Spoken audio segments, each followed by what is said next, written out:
Hello, my friends, and welcome back. Thank you very much for being with me again today. I think I already declared a few times that I like Robert F. Kennedy Jr. I liked him since I read one of his books a long time ago, and it's right there. It's called Crimes Against Nature, and I presented here a few times, and that's when I started liking this guy. I thought has common sense, and I think that he's really he has very good intentions.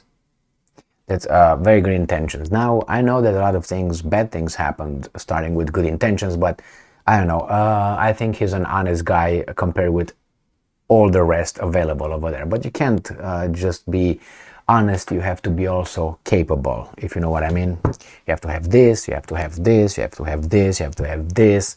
And all that. So what's going on here? He is taking on the FBI, and that's not good for him. He's 69 years old, so I guess he doesn't give up anymore. But he's taking on FBI, and I think he can also include CIA in that as well, and NSA as well, which I think these guys are operating in the shadows. So in the shadows, you don't see what actually happens, and that's not good. And it seems like these entities are not accountable to anybody, and that's even worse. And they have a lot of power, a lot of money, and a lot of knowledge, and a lot of things that, compared with Kennedy, you know what I mean. So let's go to this article first. So this comes from the enemies, Russia Today, and the title reads, Robert F. Kennedy Jr. decries, and I'm quoting, weaponization of FBI. This is from the 23rd of May 2023. I guess most of you know what he means by this. The US presidential candidate has claimed the agency tried to destroy Donald Trump, undermining democracy. Very interesting. He's a Democrat and talks about Donald Trump. That's why I think he doesn't really care about that guy or the other guy. He's for a bigger fish to fry here that he tries to warn us. I guess I suspect he's gonna, anyway, maybe he's gonna, I don't want to say it. US Democrat presidential candidate Robert F. Kennedy Jr. has broken ranks with his party by arguing that the FBI was politicized to take down Donald Trump, both before and after he was elected president in 2016, making and I'm quoting, mockery of the US political process. So this is according to Robert F. Kennedy Jr., and I'm quoting, this is no partisan skirmish. End quote, Kennedy said on Monday in a Twitter post, and I'm quoting again, it is about the political weaponization of the FBI to destroy a candidate and then a sitting president. It's about a matrix of lies so elaborate as to make a mockery of the democratic ideal of an informed citizenry. End quote. Again, this guy scores a lot of points for me. Or in me. Kennedy made his comments in response to last week's release of Durham report, which concluded that the FBI violated its own standards in starting an investigation into allegations that the Trump campaign colluded with Russia to win the 2016 election. Anybody fired? Anybody court-martialed? Anybody anything? Nah. Promoted? Yes.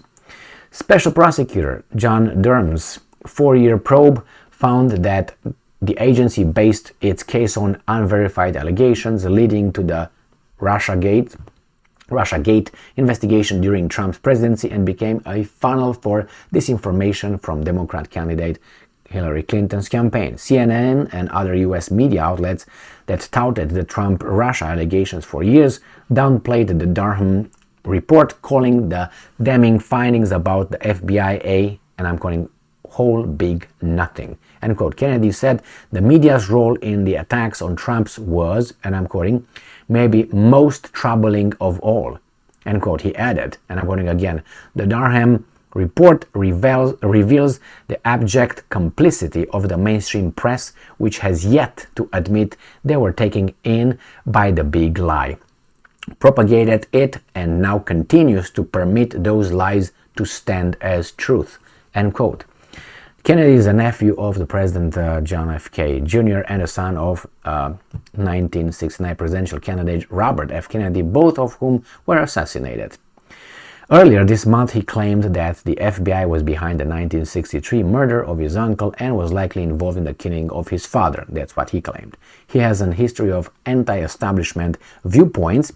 They call them here fake news, and they call them conspiracy theory and all that. That's how they destroy you. They try to destroy you. And the weasels are biting and believe that. Sometimes that happens, but they are not to be trusted anyway. Such as speaking out on the alleged dangers of some vaccines, calling for the release of the WikiLeaks founder Julian Assange, decrying Washington's escalation of the Ukraine crisis, and criticizing the US military-industrial complex. So this is one. Now put this together with this one. Again from the enemy. 23 of May 2023.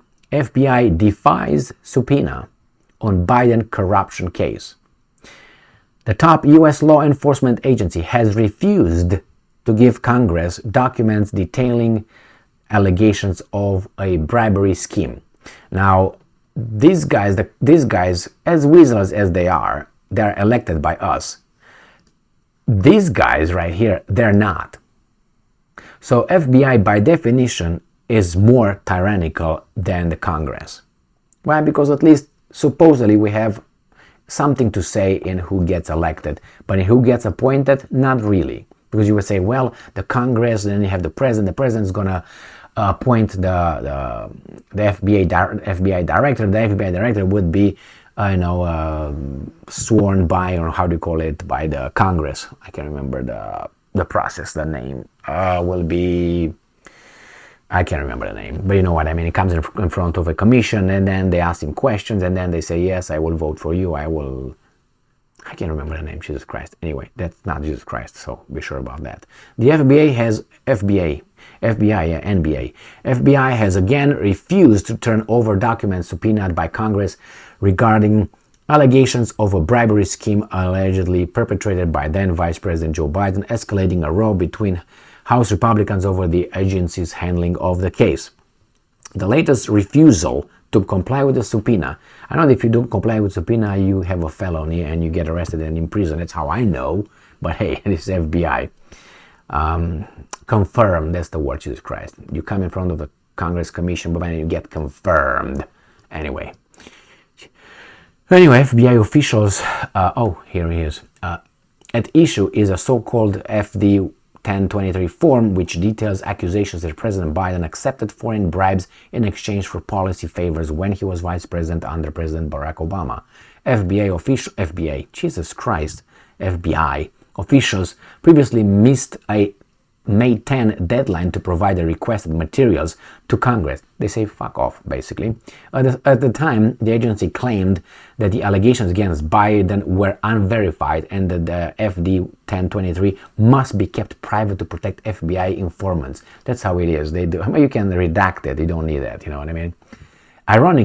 Ironically, a 4-year probe by U.S. Special Counsel John Durham found that the FBI improperly launched an investigation. I told you this.